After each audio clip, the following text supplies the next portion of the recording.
Magandang gabi po sa bawat isa sa atin. Ibigin po natin yung tinuro sa atin ng ating mga pastor ngayong week na to. Ano po? Have you ever wondered what pleases the Lord?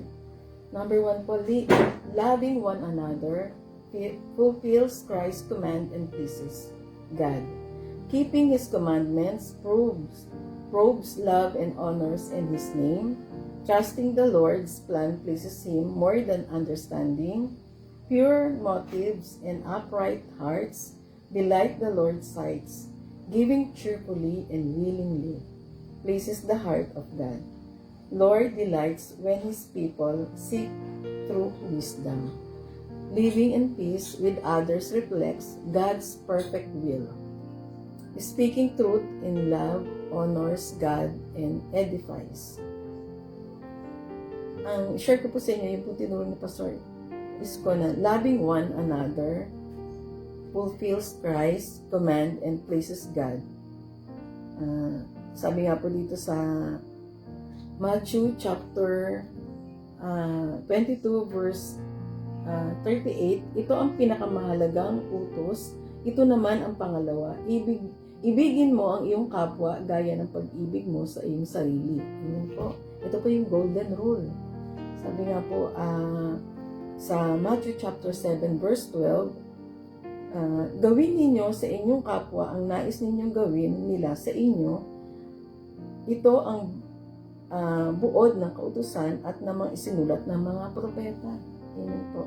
Ito po yung isang bagay na makapagbigay lugod sa ating Panginoon. Amen po. Na gawin daw natin sa ating kapwa ang nais ninyong gawin nila sa inyo. Amen po. Sabi nga po, we need to love people, your brother and sisters. Amen po, yung ating kapatid sa Panginoon, ating mga kapatid sa Panginoon. Amen po. Maging sa pagtulong, dapat tayo ay andun yung availability natin sa pagtulong sa ating mga kapatid. Amen po sa Panginoon. Sabi nga po, love your enemies. Sabi nga po, i-practice natin yung empathy. Ano nga ba yung empathy? Sabi nga po, malalim daw po empathy. Unlike daw po ng sympathy, ang sympathy ay nakikipagsimpatya ka lang sa kanya. Naiisip mo lang siya. Andun yung awa mo sa kanya, hanggang dun lang. Yun yung sympathy. Pero yung empathy, nilalagay mo yung sarili mo sa kalagayan niya o sa sitwasyon niya. Amen po. Andun yung pagtulong mo sa kanya, andun yung prayer mo sa kanya, kasi andun yung empathy. Amen po. Piniplease mo ang Lord, kaya ibibigay mo yung tulong mo sa kanya. Andun yung habag mo, yung malasakit mo sa kanya. Nilalagay mo baga yung sapatos, yung paa mo sa sapatos niya. Amen po. Nilalagay mo yung sitwasyon niya ay nilalagay mo sa heart mo. Amen po. Yung sabi nga po, mahalin mo ng buong puso. Amen po, ang Panginoon. Pag minahal mo ng buong puso ang Panginoon, mamahalin mo rin ang kapwa mo. Amen po. Yun lamang po, at ito po si Pastor po. Isang mapagpalang gabi po sa bawat isa. At talagang napaganda po nung nakaraang topic natin at nung nakaraang linggo pa. No? Ano po, ito po yung have you ever wondered what pleases the Lord? So, ang ganda po ng topic na yun dahil sa naisip na po ba natin kung ano yung nakalulugod sa Lord or yung nakapagbibigay ngiti sa Diyos? Ano po? At kung babalikan po natin yung pong Genesis na kung saan yung creation ng Lord na mula po sa day 1 ng creation ng Lord hanggang day 6 hanggang ika-6 na araw po. Kung mapapansin po natin sa huling bahagi, nandun po lagi yung pagkaya po itong sa Genesis 1:31, sabi niya, pinagmasdan ng Diyos ang lahat niyang ginawa at lubos siyang nasiyahan. So, every time yung sa loob ng araw na yun yung creation Lord, na pagtapos niyang likhain ng mga bagay na yun, so huli, pinagmamasdan niya yun, at doon humingiti siya. tinitingnan niya yung creation na napakaganda. At lalo-lalo na po, nung tao na po yung kinrate niya, kung dito naman po sa verse 26, sabi niya, pagkatapos sinabi ng Diyos, ngayon likhain natin ang tao ayon sa ating larawan, ayon sa ating wangis. Sabi ng Lord, sila ang mamamahala sa mga isda, sa mga ibon, sa himpapawid, at sa lahat ng hayop, ang maamo, mailap, malaki o maliit. So ito po yung, sabi niya, nilikha tayo ng Lord ayon sa kanyang wangis. Ano po? At kung tayo po ay nilikha ng Diyos ayon sa kanyang wangis, ay dapat yung kung ano po yung katangian ng Diyos, ay meron tayo noon. Bakit po? Kasi nilikha po tayong kalarawan niya eh. So ano po ba yung mga magandang katangian ng Diyos na dapat meron po ang tao o talagang binigay niya sa tao? Una-una siyempre nandun po yung love, di ba? Dahil ang Diyos po ay pag-ibig eh. So kung tayo yung wangis, kinrate niya po yung tao ng punong-puno ng pag-ibig. At kinrate niya rin tao ng holy. So ganun po ang pagkakali. Kaya nga after ng creation Lord sa tao sa ika-6 na araw, pinagmasdan niya yung tao, yung lahat na kinrate niya, at siya po ay napangiti, napasaya. Ano po? At ganun po yung saya na naramdaman ng Lord after nung nilikha niya tayo maging lahat ng bagay. Ano po? Subalit, pagdating naman po sa Genesis 3 hanggang 6 ay nabago po. Yung pong ngiti na yun na mayroon ng Lord ay napalitan po ng lungkot. Bakit po? Kasi po, mula po sa Genesis 3 doon po pumasok na yung kasalanan. At dahil po sa ang tao ay nagkasala, ang ngiti po ng Lord ay napalitan ng lungkot. Hanggang sa 6, kung babasahin nga natin yung Genesis 6, verse 5, sabi niya, nakita ni Yahweh na laganap na ang kasamaan ng tao sa daigdig, at puro kasamaan na lamang ang palaging nasa isip nito. Sa 6 po, kaya labis na ikinalungkot ni Yahweh na nilikha pa niya ang tao. Dito po ay nakita natin na yung lungkot niya nawala at kinalungkot niya pa na nilikha ang tao. Bakit po? Kasi nagkasala po ang tao, pumasok ang kasalanan. At dahil sa nagkasala ang tao, alam naman natin, ang kabayaran ng kasalanan ay kamatayan. So, nalungkot po ang Lord. Dahil bakit? Yung pong creation niya, yung pong tao na nilikha niya, na kalarawan niya ay mapapahamak. Dahil po saan? Dahil po sa kasalanan. So, ito po yung bagay na tinatanong po tayo dito, na naisip po ba natin kung ano yung nakalulugod sa Lord, kung paano natin siya muling mapapangiti.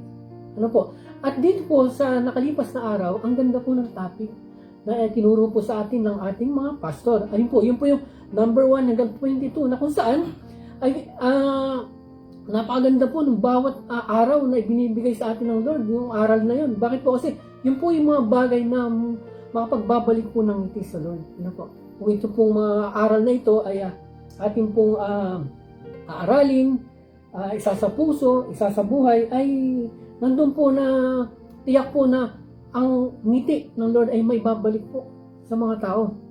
Dahil bakit po? Kasi yung pong ginawa kasi ng Lord, di po ba, nagkasala ang tao, at dahil doon, ay dahil sa mahal tayo ng Lord, ay ibinigay niya yung kaisa-isa niyang anak. So, sa Genesis 3:16 na po, na sino man sumampalataya sa Panginoon ay hindi mapahamak kundi magkaroon ng buhay.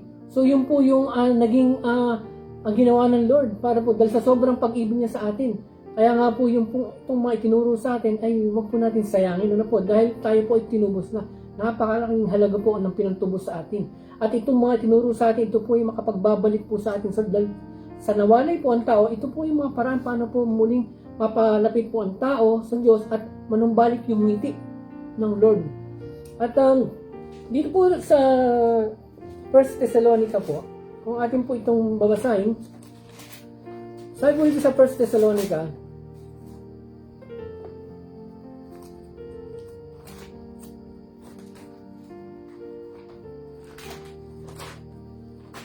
ito po yung isang bagay na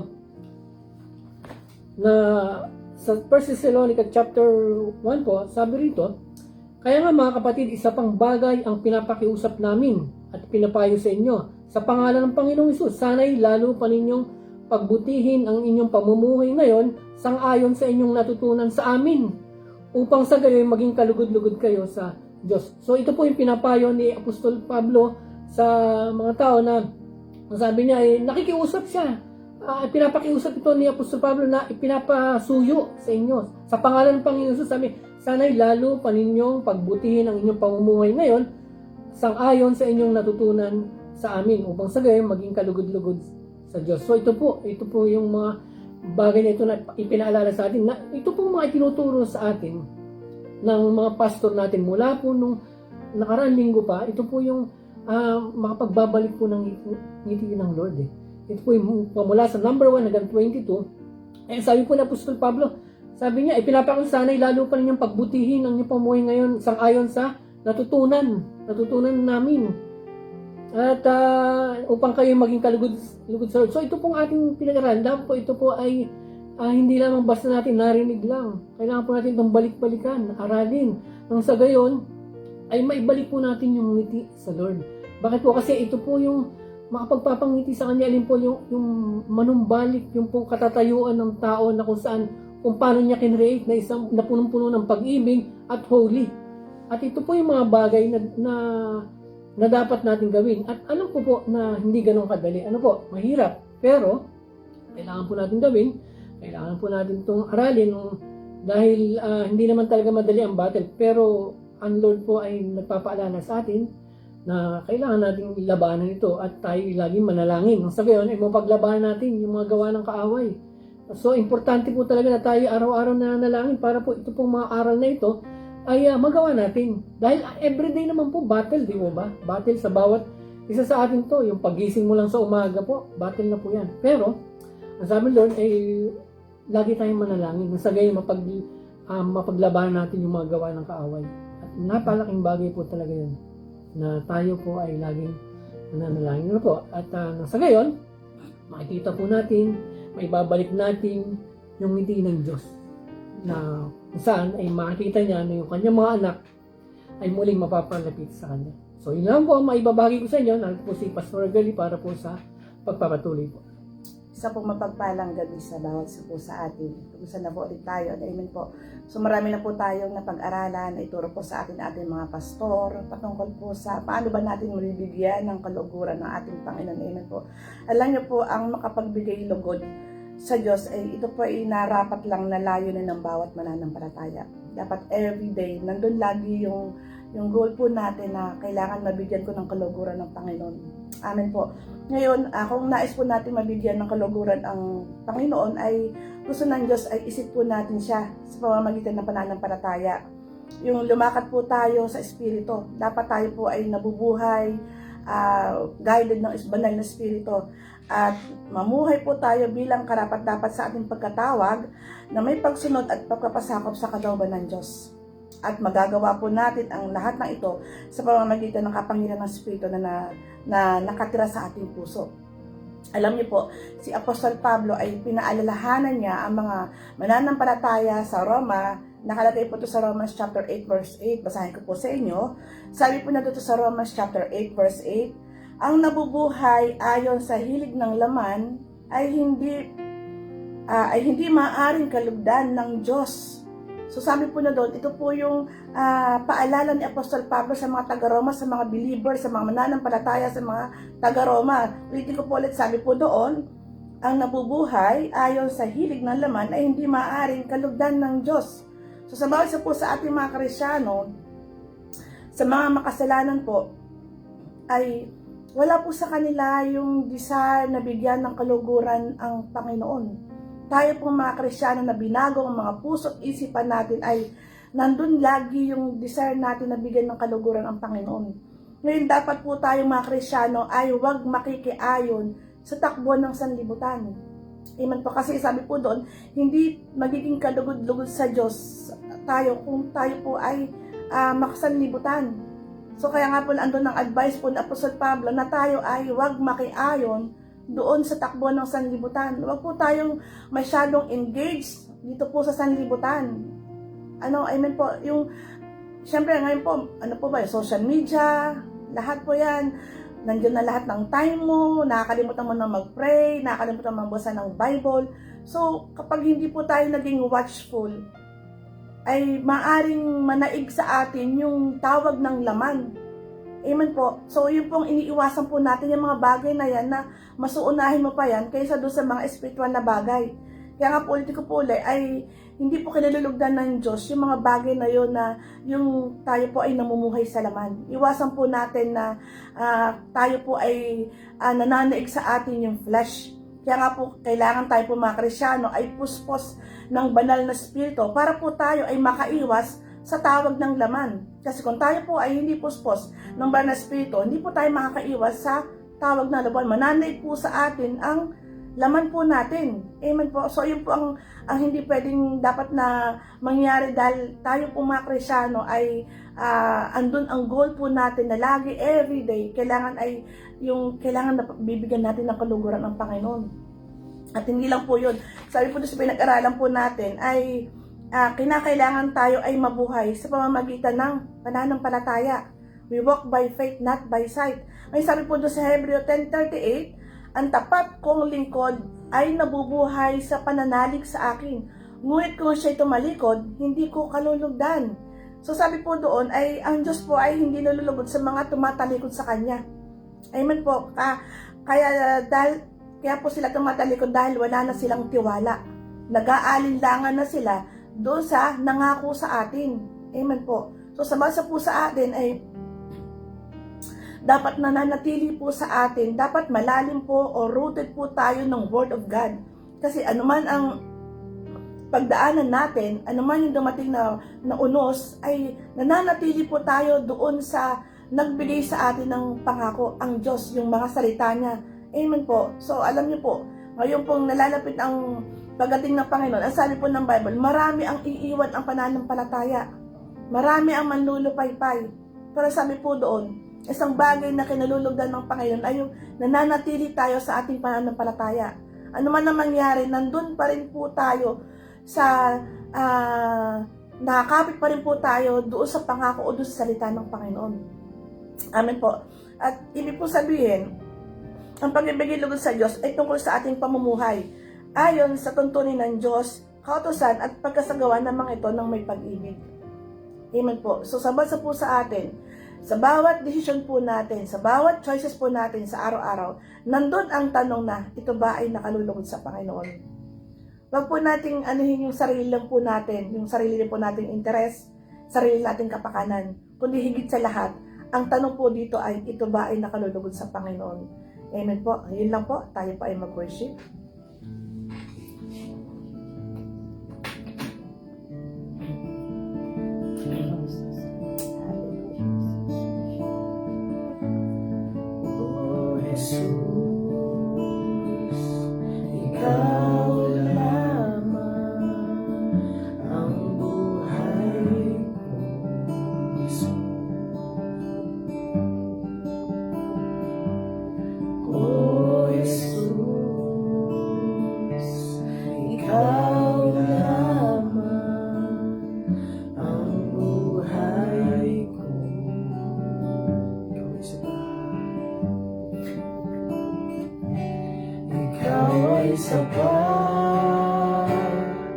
Wala nang iba, kaligayahan ko, kaganapan ko, Jesus. Ikaw ay sapat, wala nang iba, kaligayahan ko, kaganapan ko, Jesus. Ikaw na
nang iba. Kaligayahan ko, kaganapan ko, Jesus. Ikaw ay sapat, wala nang iba. Kaligayahan ko, kaganapan ko, Jesus. Ikaw lamang, sa'yo lamang sumasamba, magpupuri, maglilingkod sa'yo. Ikaw ay tapat, sa'yo magtitiwala sa habang buhay, O Jesus. Sa'yo lamang sumasamba, magpupuri, maglilingkod sa'yo.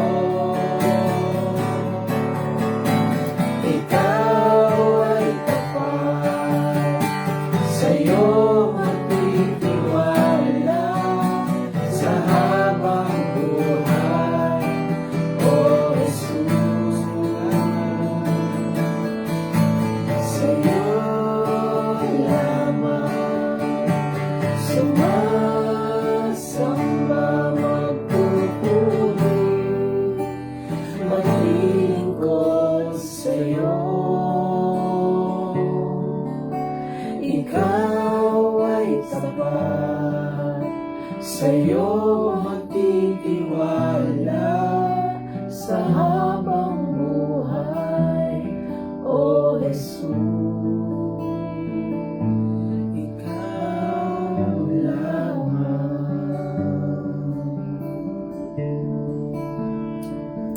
Hallelujah, Lord. Ama, sa pangalan ng Panginoong Yesus, maraming salamat po, O Diyos. Tunay, O Diyos, Lord, na napakabuti mo sa mga anak mo, O Diyos, O Lord. Lord, salamat po sa pagtsatsaga, pagtuturo, Lord God, sa bawat isa sa amin, O Lord God. Lord, dinadalangin namin, Lord God, ang aming mga leader, Lord God, sa mga oras na to, Lord. Dalangin namin, O Diyos, Lord God, na patuloy na palakasin mo po sila, Lord. Patibayin po sila lakas at kapangyarihan mo na Espiritu Manglahan sa kanila, Lord God.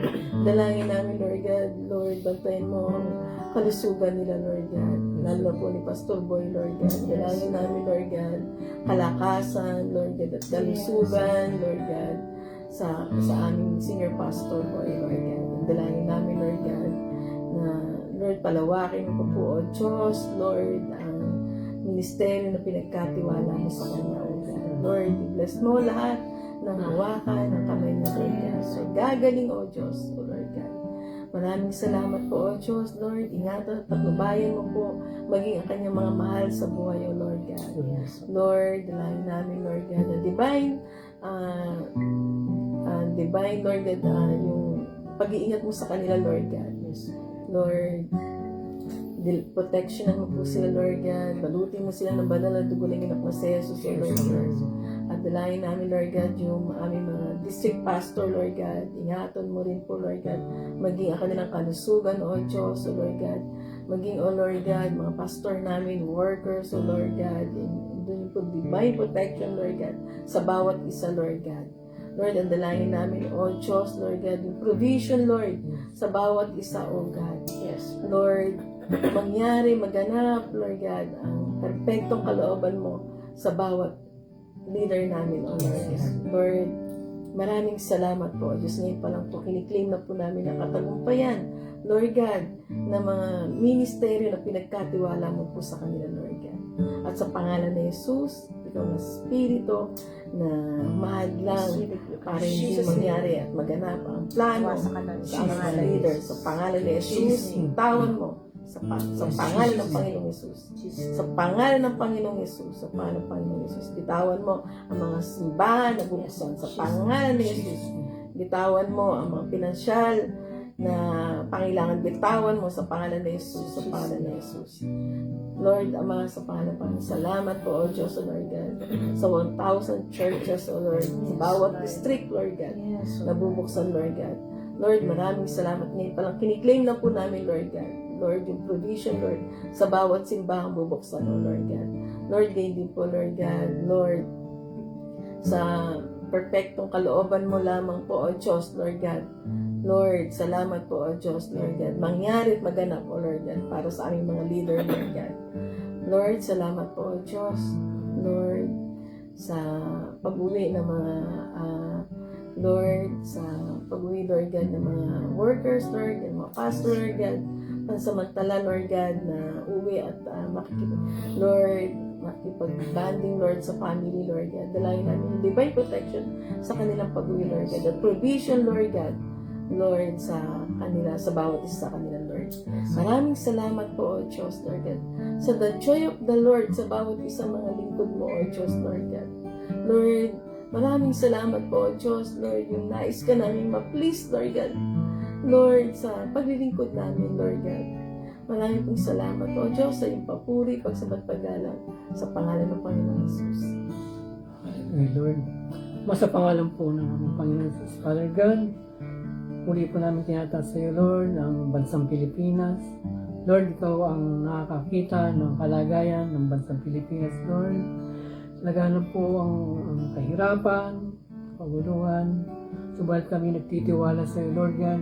Buong puso namin, Lord. Nagkakaisa kami, nilalapit sa iyo, Lord. Ang bansang Pilipinas, Lord. Lord, dalangin namin, O Diyos, ng kaayusan sa bansang ito, Lord. Yes, God. Lord. Ikaw nga po, Lord, nang siyang manguna, Lord, sa bansang Pilipinas. At namang kaguluhan sa tanas na nilalagay mo sa bansang Pilipinas ay winawasak namin sa pangalan ni Jesus. Ito, espiritu ng droga, espiritu ng sugal, maling katuruan, winawasak ka namin sa bansang Pilipinas sa pangalan ni Jesus. Sa pangalan ni Jesus. Lord, nagpapawala kami ng kaayusan, ng katahimikan sa bansang Pilipinas, ng kasaganaan, O Lord God. Lord, nagpapakawala kami, Lord, ng magandang ekonomiya ng bansang Pilipinas, O Lord.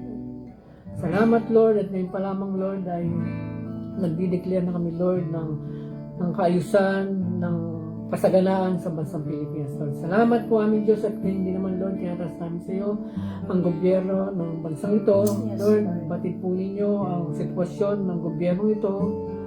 Ikaw nga po, Lord, ang magsaayos ng aming gobyerno. Lord, bigyan mo sila ng kaayusan, ng love. Lord, alisin mo yung galit sa puso ng bawat isa, yung pagkakabahabahagi, Lord. Yes. Palitan mo ito, Lord, ng pagkakaisa, O aming Diyos. Pagdalangin namin, O Diyos, na ang bawat nanunungkulan sa bansang ito magmula sa presidente hanggang sa pinangmabang posisyon ay patnubayan mo, O Lord God, na magawa nila, Lord, yung mga tungkulin nila, Lord God. At dalangin namin, O Diyos, na bigyan mo sila, Lord God, ng talino, sapat na kakayanan para po magampanan tungkulin na nakaatang sa bawat sa, Lord God. At ikaw sa talas naglalagay ng kaguluhan sa gobyerno ito, winawasak ka namin sa pangalan ni Jesus. Sa pangalan ni Jesus. Gayon mo ang gobyerno namin.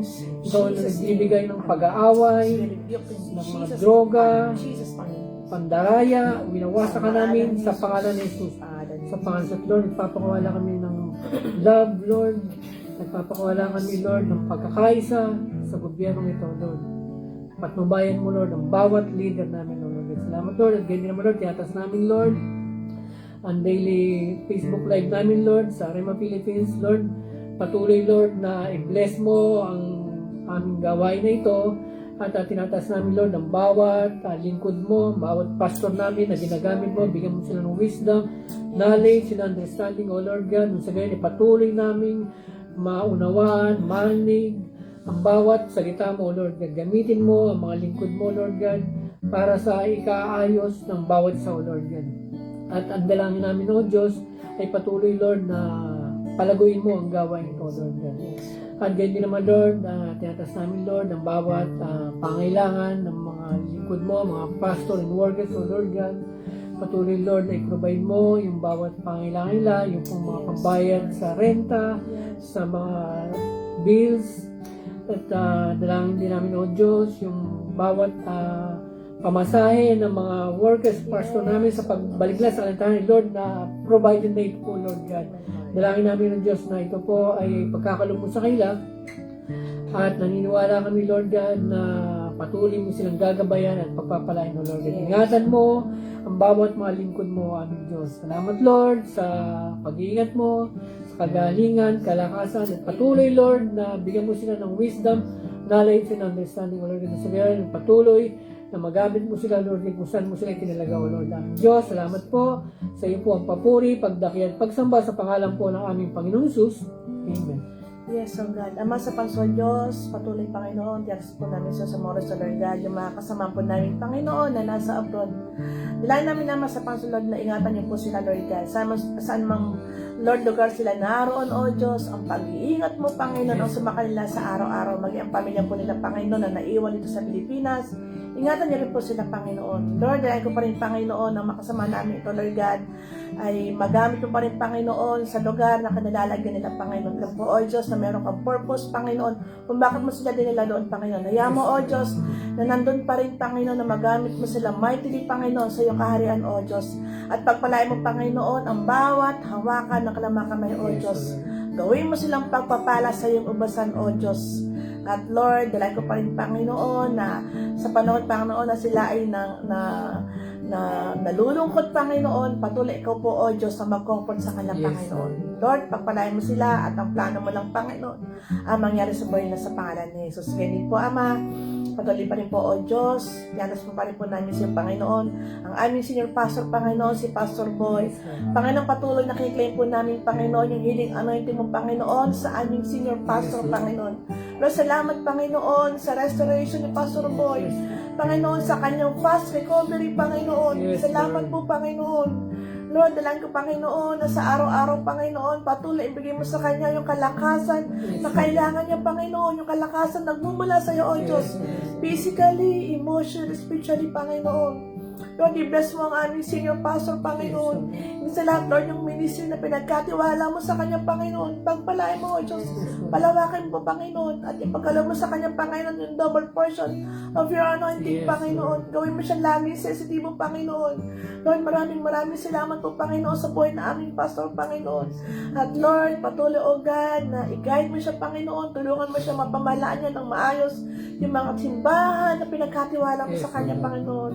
Lord, maraming salamat po, O Diyos, at ang plano mo lang, ang kalooban niyo lang po, Panginoon, mangyari, Panginoon, sa buhay na aming senior pastor, sa pangalan na aming Panginoong Jesus. Ganyan, Panginoon, yatasi po namin sa iyo, O Diyos, ang mga under construction, Panginoon, ng mga simbahan, Panginoon. Lord, ngayon pa lang, salamat, Panginoon, ito po sa local at sa abroad. Salamat, Panginoon, sa mga ipagkakatiwalaan niyo po, Panginoon, ng mga simbahan, O Diyos. Lord, maraming salamat po, O God. Dalan ko, Panginoon, na ngayon pa lang, Lord, i-provide mo, Panginoon, ang lahat ng mga pinansyal, nakakailanganin, Panginoon, sa mga simbahan ito na itatayo, O Diyos. Kaya, Lord, patuloy ang plano mo lang, ang kalooban niyo lang po, O Diyos, ang mangyari sa mga simbahan ito. At Lord, ang dalaan ko rin, Panginoon, sa mga simbahan ito, Panginoon. Magpadala po kayo, Panginoon, ng mga manggagawa, Panginoon, sa mga simbahan, Panginoon.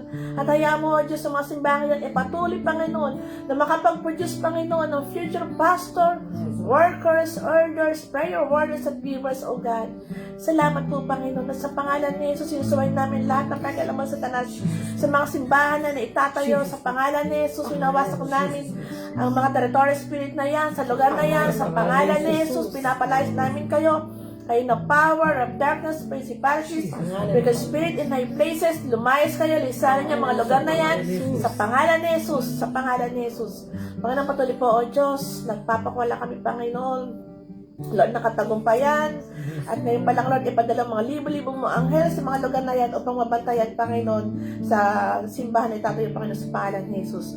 Ganyan din, Lord, yatas ko rin po sa iyo, O Diyos, ang mga bawat may prayer request, Panginoon, sa gabing ito, Panginoon. Kayo po, O Diyos, ang nakakaalam ng mga prayer request ng bawat isa.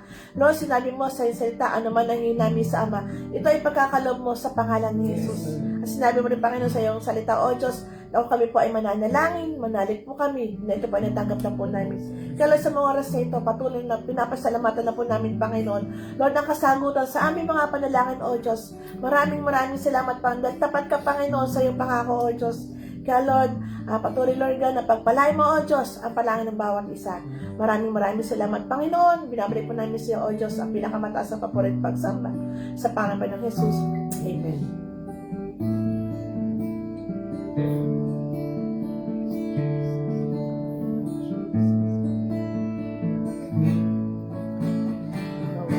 Ay tanggapin ang buhay na lahat. Nakalulugod sa iyong harapan. Ang bawat paghinga at pagpintig ng puso, mag-aalay sa iyo ng pagsamba. Buong lakas, itatanghal kita.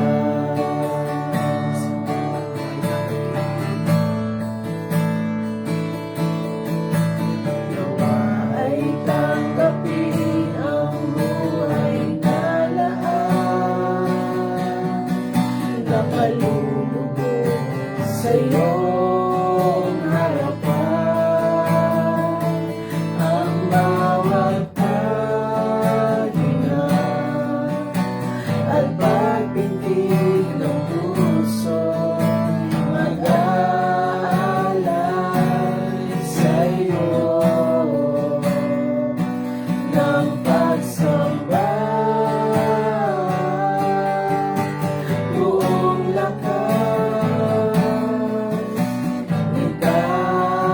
itatanghal kita. Ang bawat paghinga at pagpintig ng puso, mag-aalay sa iyo ng pagsamba. Buong lakas, itatanghal kita. Ang bawat paghinga at pagpintig ng puso, mag-aalay sa iyo ng pagsamba. Buong lakas, itatanghal kita. Itatanghal kita. Itatanghal kita. Ang Ama, sa Panginoon Diyos, salamat Panginoon sa katagumpayan Panginoon ng life namin Panginoon sa gabi ito, O Diyos. Salamat sa pagsama mo Panginoon. Patuloy, O Diyos, salamat pa rin Panginoon sa kasagutan ng aming mga panalangin sa gabi ito, O Diyos. Lord, ang dalangin ng bawat sa aming Panginoon, Iyan mo, O Diyos, na sa aming mga puso, sa araw-araw na aming mga buhay, Iyan mo, Lord God, na maging laman na aming puso ay mabigyan ka ng kaluguran, O Diyos. Turuan mo ang puso namin, Panginoon, kung paano ka pa namin, Panginoon, mapapangiti at mabibigyan ng kaluguran, O Diyos. Salamat po, Panginoon. Binabalik po namin sa iyo, O Diyos, ang pinakamataas na papuri, pagsamba at pagdakila sa pangalan ng Jesus. Amen. Amen. Salamat God bless po. God Merry bless Christmas po. Merry Christmas po.